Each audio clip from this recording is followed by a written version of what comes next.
Mes chers compatriotes, c'est dans la tristesse et la désolation que notre pays est en train de vivre sa fête nationale, ce 20 mai 2020, traversé qu'il est par de violents soubresauts. Le gouvernement en place continue d'imposer aux braves populations du nord-ouest et du sud-ouest cette guerre civile violente, barbare et inutile, qu'il a lui-même déclenchée à la suite des mouvements protestataires de novembre 2016, et dont le tribut est lourd et déplorable à plusieurs égards. Les témoignages des dégâts sont accablants. La multiplication des massacres des populations civiles innocentes, dont l'un des plus récents et emblématiques est celui perpétré en Gabou, le 14 février dernier, par l'armée, le cortège des victimes civiles et militaires de cette guerre, le drame de milliers de nos compatriotes réfugiés au Nigeria et la détresse de centaines de milliers de déplacés internes, l'incendie des habitations, la destruction des infrastructures et le désastre socio-économique qu'engendre cette guerre. Et tout ceci se passe sous le regard indifférent d'un pouvoir arrogant et méprisant. Je saisis cette occasion pour honorer une fois de plus la mémoire de toutes les victimes de cette guerre atroce et renouveler mes sincères condoléances à leurs familles, ainsi que mes souhaits de prompte guérison aux blessés. Il est plus que temps que des solutions pérennes soient apportées à cette situation insoutenable. Mes chers compatriotes, la fête nationale se veut un moment de communion et de célébration. Le peuple camerounais a assisté médusé à la cacophonie gouvernementale qui a entouré la décision d'annuler les cérémonies liées au 20 mai de cette année. Alors qu'un communiqué du ministre de la Défense annonçait l'organisation et le thème des festivités, le secrétaire général de la présidence de la République signait le lendemain un autre communiqué portant annulation de la dite célébration pour nécessiter de respecter les mesures de distanciation sociale dans le cadre de la lutte contre le Covid-19. Et comme à l'accoutumée, chacun des deux communiqués était élaboré, nous a-t-on dit, sur prescription ou sur très hautes instructions du président de la République en fonction, M. Paul Biya. La fête nationale est aussi une occasion d'introspection individuelle et collective sur le sens de notre vivre ensemble et de l'unité nationale, au-delà des slogans officiels qui, face aux réalités quotidiennes, sonnent de plus en plus creux. Est-il possible d'évoquer l'unité nationale dans un contexte comme celui que je viens de rappeler dans les régions du nord-ouest et du sud-ouest, où de surcroît des citoyens sont brutalisés, violentés et jetés en prison pour avoir exprimé de manière pacifique leur désaccord sur la marche du pays? Peut-on parler d'unité nationale quand des dirigeants instrumentalisent sans vergogne la haine ethnique pour conserver le pouvoir, acquis du reste par la fraude? Que devient l'unité nationale dans un pays traversé par de multiples fractures politiques, sociales et économiques, créées et entretenues par ceux-là même dont le rôle aurait dû être de rassembler et d'unir les Camerounais? La haine ethnique, en particulier, domine désormais les propos de nombreuses personnalités prétendant agir ou parler au nom de l'État, ainsi que ceux de personnes qui, au regard de leur trajectoire, auraient dû être les penseurs éclairants de notre société. Le tribalisme d'État est désormais banalisé et décomplexé. Il se manifeste aussi bien dans les discours qu'à travers divers actes, au point où des rapports internationaux le dénoncent ouvertement. Au-delà de son aspect commémoratif, voire festif, la fête nationale doit se concevoir comme un moment d'interpellation de notre conscience individuelle et collective sur la signification que nous donnons à notre statut de citoyen et sur notre ambition nationale. Ne nous y trompons pas. Personne ne viendra changer ou développer le Cameroun à la place des Camerounais. Notre destin dépend de nous et de nous seuls. Aucune puissance amie, si généreuse soit-elle, ne peut aimer notre pays plus que nous-mêmes. Mes chers compatriotes, la fête nationale de notre pays intervient cette année en pleine pandémie mondiale du Covid-19. Le Cameroun est classé à ce jour parmi les pays africains les plus affectés par ce virus, avec, au 17 mai 2020, comme chiffres officiels, controversés du reste, un total de 3105 cas positifs, 1567 guérisons et 140 décès, sans compter ceux de nos compatriotes qui ont trouvé la mort à l'étranger.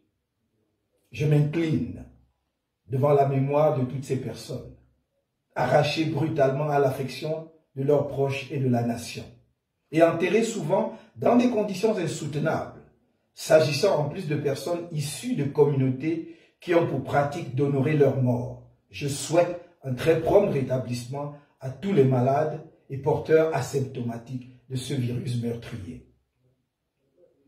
À nos personnels de santé, au corps médical et paramédical, je rends un vibrant hommage pour leur dévouement, leur courage et le sacrifice consenti au quotidien afin d'apporter soin, secours et assistance aux malades, parfois au péril de leur vie. Vous êtes de braves soldats envoyés au front avec peu de moyens. Je salue aussi tous ceux qui, de près ou de loin, Camerounais de tous bords, associations, leaders d'opinion, religieux et partenaires extérieurs, se mobilisent pour aider notre pays à faire face à cette terrible pandémie. Constatant que les pouvoirs publics n'étaient pas assez proactifs dans la lutte contre la propagation du Covid-19, malgré mes diverses propositions et mises en garde antérieures, j'ai lancé, en ma qualité de citoyen camerounais, une initiative baptisée Survie Cameroun Survival Initiative, en abrégé SCSI. Cette initiative populaire, non partisane n'est pas, n'en déplaise au gouvernement, une association, même si elle n'exclut pas de le devenir dans le futur. Son but est uniquement humanitaire, à savoir porter un secours urgent, complémentaire au peuple camerounais en danger face à la menace grave du Covid-19. Son comité de gestion est dirigé par M. Christian Penda Ekoka, dont la probité est connue de tous. Je remercie à nouveau les personnalités camerounaises et étrangères qui ont accepté de bonne grâce d'apporter leur précieux parrainage à cette initiative salutaire. SCSI ne cherche pas une confrontation avec les pouvoirs publics. Elle n'entend pas supplanter l'action du gouvernement dans la lutte contre le Covid-19. Comment le pourrait-elle? Elle veut seulement apporter sa contribution citoyenne à une guerre sanitaire qui interpelle toute la nation et qui devrait être une occasion de mobilisation nationale et d'unité des Camerounais sans exclusive. Elle se poursuivra donc sans coup férir. SCSI a réussi la mobilisation exceptionnelle des Camerounais de tous les bords, de tous les horizons, de l'intérieur comme de la diaspora, qui ont librement accepté de venir en aide à d'autres Camerounais en péril. Je tiens ici à les remercier et à les féliciter chaleureusement, tous, nombreux compatriotes, dont la générosité a permis de donner corps à cette démarche de salut public. Je félicite également toute l'équipe SCSI, à commencer par le président du comité de gestion, qui ne ménage aucun effort pour assurer au quotidien l'exécution de ce projet. Contre toute attente, SCSI subit des assauts barbares et répétés du régime en place, pour des raisons qu'il donnera un jour au peuple camerounais, je l'espère bien. Les actions de SCSI sont en effet criminalisées par le pouvoir qui empêche les populations de recevoir gratuitement des masques barrières et des solutions hydroalcooliques que ce pouvoir ne parvient pourtant pas à leur offrir. Vous l'avez vu, 6 volontaires humanitaires de SCSI ont été arrêtés et gardés à vue pendant plusieurs jours au commissariat de Mokolo, à Yaoundé, au motif qu'ils distribuaient de l'aide aux populations, tandis que M. Christian Penda Ekoka et Alain Fogué, le trésorier national du MRC, ont été convoqués et, s'agissant de ce dernier, entendus par le directeur de la police judiciaire. Il leur a été opposé des charges aussi fantaisistes que la suspicion de blanchiment d'argent, l'escroquerie du peuple camerounais, le financement de la résistance aux institutions de la République. Comme à son habitude, le régime illégitime, aveuglé par la haine et dépassé par la gestion du quotidien, continue d'instrumentaliser l'appareil étatique contre moi et les personnes proches de moi, y compris lorsqu'elles mènent des actions de salut national, comme dans le cas d'espèces. Ce régime pousse la déraison et l'absurde, au point de refuser des dons que le citoyen camerounais que je suis a offert au gouvernement à travers SCSI pour protéger les professionnels de la santé face à cette pandémie et pour aider au dépistage du Covid-19. Faut-il rappeler que l'heure n'est pas à la démagogie, mais plutôt à la mise en commun de toutes les volontés et énergies dans cette bataille dans laquelle notre pays est mal engagé. Il n'y a qu'à voir les décisions contradictoires et catastrophiques du gouvernement camerounais pour se convaincre des insuffisances de l'approche gouvernementale. Tandis qu'on nous annonce que celui qui assume les fonctions de chef d'État a annulé la célébration de la fête nationale par souci de respecter les mesures barrières indispensables pour la protection contre le Covid-19, le Premier ministre ordonne l'ouverture des débits de boissons et autres lieux de divertissement au-delà de 18 heures. Le ministre de la Santé, quant à lui, appelle les Camerounais à rester chez eux, tandis que le ministre de l'administration territoriale fait feu de tout bois. Tout ceci cache mal l'absence de leadership à la tête de notre pays. Et la question revient, lancinante. Qui dirige le Cameroun aujourd'hui?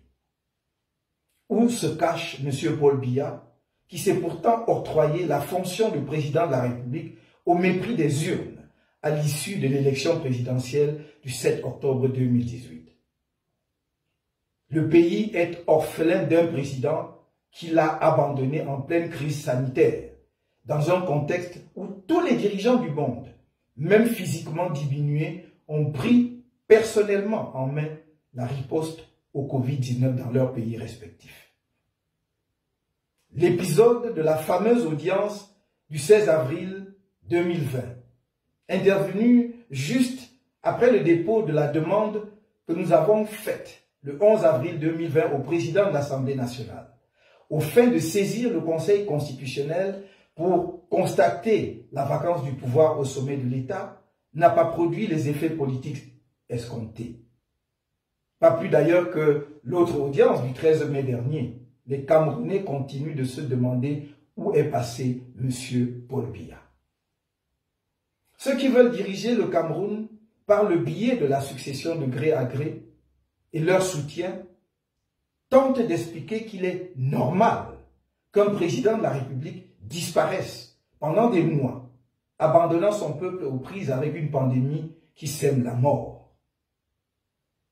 Et pour ces défenseurs de l'absurde, interrompre cette désertion pendant quelques minutes pour recevoir des personnalités étrangères, à supposer cela avéré, n'est pas un signe de mépris vis-à-vis du peuple camerounais, alors même que le Premier ministre chef du gouvernement n'a pas accès à lui. Mes chers compatriotes, vous conviendrez avec moi que l'unité de notre peuple et de notre nation est en péril dans ce contexte d'incertitude et de turbulence. Même le gouvernement ne donne pas à voir une cohésion, ne serait-ce que de façade, tellement il est traversé de part en part de clivages que crée entre ses membres la guerre de succession à la tête de l'État. La guerre contre Boko Haram figure au rang de nos préoccupations majeures, avec la recrudescence des attaques sur notre sol après la période d'accalmie observée, notamment grâce à l'appui de la communauté internationale, que je tiens à remercier une fois de plus. Je renouvelle l'expression de ma sympathie émue aux familles des victimes de cette autre guerre et mes vœux prompts de rétablissement aux blessés ainsi qu'un retour à une vie normale des populations des zones concernées. La guerre civile dans le Nozo et la crise post-électorale persistent alors que des solutions pérennes existent. Le MRC n'a cessé de faire des propositions constructives. Malgré les différences du gouvernement, notre parti persiste dans cette voie. Dans cet esprit, je propose un cadre de résolution de la crise dans le Nozo et de la crise post-électorale comprenant un comité de haut niveau appuyé par un sous-comité. Le comité de haut niveau est un comité politique chargé de la médiation et dirigé par un président ou un ancien président africain assisté par le groupe des sages de l'Union africaine. Le comité devrait, après consultation du gouvernement camerounais et tous les principaux protagonistes, y compris ceux en détention, œuvrer pour la mise en place de mécanismes visant à arrêter immédiatement la violence et sa résurgence. Ces mécanismes devraient bénéficier du soutien de la communauté internationale, tant au plan politique qu'au plan technique et financier. D'ores et déjà, je lance un appel pour un cessez-le-feu, même provisoire, à convenir sans délai entre les protagonistes du conflit armé avec l'assistance de l'ONU et de l'Union africaine. Il s'agit d'un acte qui grandira toutes les parties belligérantes, d'un acte vital, car il permettra d'alléger les souffrances de nos pauvres populations, de créer les conditions de la mise en place du cadre des discussions et, dans le contexte actuel de Covid-19, de porter une assistance adéquate aux populations des deux régions où la pandémie est désormais en recrudescence.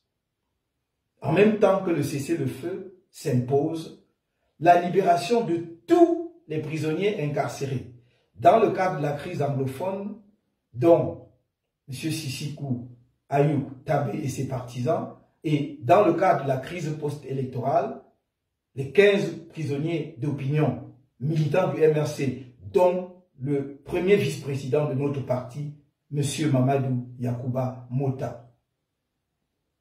Je saisis cette occasion pour réitérer à ces camarades du MRC encore incarcérés mon salut fraternel et patriotique et tous mes encouragements pour la bravoure et la dignité dont ils ont fait preuve. Nous continuons de mettre en œuvre tous les moyens possibles pour leur libération. Le sous-comité est un organe technique chargé de l'élaboration des principaux projets de texte à soumettre aux discussions et à l'approbation du comité politique. Donc, un projet de modification de la Constitution ou d'une nouvelle Constitution et un projet de modification du Code électoral. Ce sous-comité de soutien technique pourrait être composé de représentants des partis politiques présents dans le champ politique au cours des 5 dernières années au moins et qui ont réalisé les meilleures performances électorales au cours de cette période, des LECAM, des ONG ayant une expérience avérée dans la résolution des conflits, la défense des droits de l'homme et le renforcement des capacités démocratiques. Plus largement, et dans le cadre de la lutte contre le Covid-19, il est tout aussi urgent de libérer un plus grand nombre de détenus de nos prisons, la présence de ce virus dans les pénitenciers du pays étant désormais avérée. Mes chers compatriotes, dans ce contexte où tout semble pousser à la résignation et au repli communautaire, j'invite chacun de vous à prendre appui sur le sacrifice de nos héros nationalistes et l'exceptionnelle volonté de vivre ensemble qui a permis l'aboutissement de la réunification en 1961 pour garder espoir et œuvrer sans relâche pour un Cameroun fier, respectueux de son héritage historique, doté d'une conscience nationale élevée et du sens aigu de l'intérêt national. La résistance nationale doit rester plus forte que jamais en cette période délicate où le régime en place croit pouvoir tirer avantage de la pandémie de Covid-19 pour distraire le peuple camerounais de sa lutte courageuse pour le changement et continuer d'arrêter, de torturer et d'emprisonner les militants et sympathisants du MRC, loin de l'attention des Camerounais et de la communauté internationale. Nous n'accepterons pas, et vous non plus, je le sais, la succession de gré à gré dans notre pays, ni de nouvelles élections populaires sans une réforme consensuelle du système électoral. Seul le peuple camerounais devra choisir ses dirigeants légitimes dans la liberté et la transparence démocratique. Vous avez montré à diverses occasions, tant à l'intérieur du pays que dans la diaspora, que j'ai de bonnes raisons d'être fier de vous et de compter sur vous pour qu'ensemble, nous prenions notre destin en main. Ne l'oubliez jamais. Je vous aime du plus profond de mon cœur. Bonne fête à tous et à toutes.